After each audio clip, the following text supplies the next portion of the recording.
ராமனும் சீதையும் அப்படி கோதாவரி கரையில அமர்ந்திருக்கா.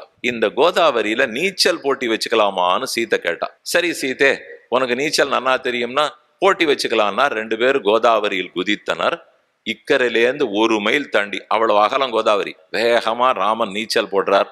அவருக்கு என்ன சொல்லி கொடுக்கணும்? நிமிஷ போதல இக்கரையிலேருந்து அக்கறைக்கு போயிட்டார். அதை விட அதிவேகமா அக்கறையிலேருந்து இக்கரைக்கு திரும்பி வந்துட்டார். திரும்பி வர்ற தூரத்துல பாதி தூரம் வந்தாயிடுச்சு.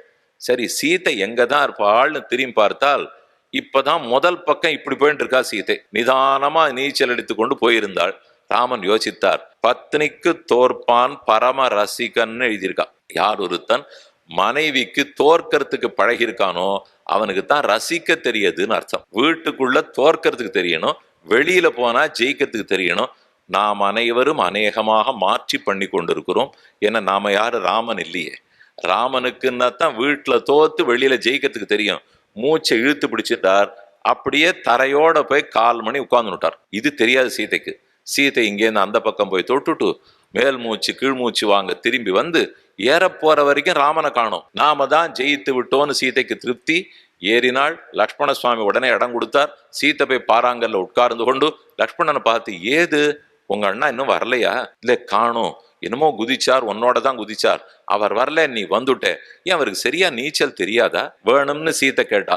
ஆமாம் தேவி, இந்த நீச்சல் பாடத்தன்னைக்கு மட்டும் அண்ணா வரல, அவர் வராதனாலதான் தெரிஞ்சுக்காமலே போயிட்டார். கடைசியில நீ ஜெயிச்சுட்ட பத்தியானா ராமன் மெதுவா ஏறி வந்தார். அந்த சமயத்துக்கு சீதை மந்தஹாச புன்னகையோட இருந்தவள். வாய் விட்டு முதல் தர சிரித்து ராமன் பார்த்தார்னு வால்மீகி எழுதுறார். அது வரைக்கும் சீதை வாய் விட்டே சிரிக்க மாட்டாளாம். மந்த ஸ்மிதமா புன்னகைதான் பூப்பாளாம். சீத்தை சொன்னா, அப்ப என்னோட சேர்ந்துண்டு தோத்துட்டார்னு கொஞ்சம் கேலி பேசணும். நீ சேருவியானா? அந்த நிமிஷம் வரைக்கும் ராமகோட்டியில இருந்தார். சட்டுன்னு மாறிவிட்டு சீத்தையோட சேர்ந்துட்டு தேவையில்லாத போட்டு தோத்து போயிட்டார்னால் இது இத்தனையுமே அந்த இடத்துல இல்லை. அந்த சிரிப்பு மாறாத அந்த வாயோட ராமனுக்கு ஞாபகம் இருக்கு.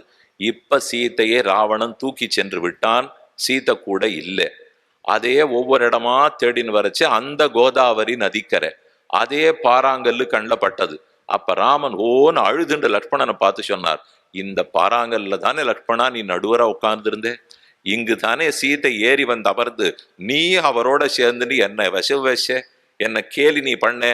அந்த சிரிப்பு மாறாத வாயோட இன்னைக்கு நான் சீத்தையை பார்க்க போறேனா இல்லையா தெரியலையே. இன்று ராத்திரிக்குள்ளே அந்த சிரிப்பு மாறாம சீத்தையை கொண்டு சமர்ப்பித்தா உலகத்தை விட்டு வைப்பேன்.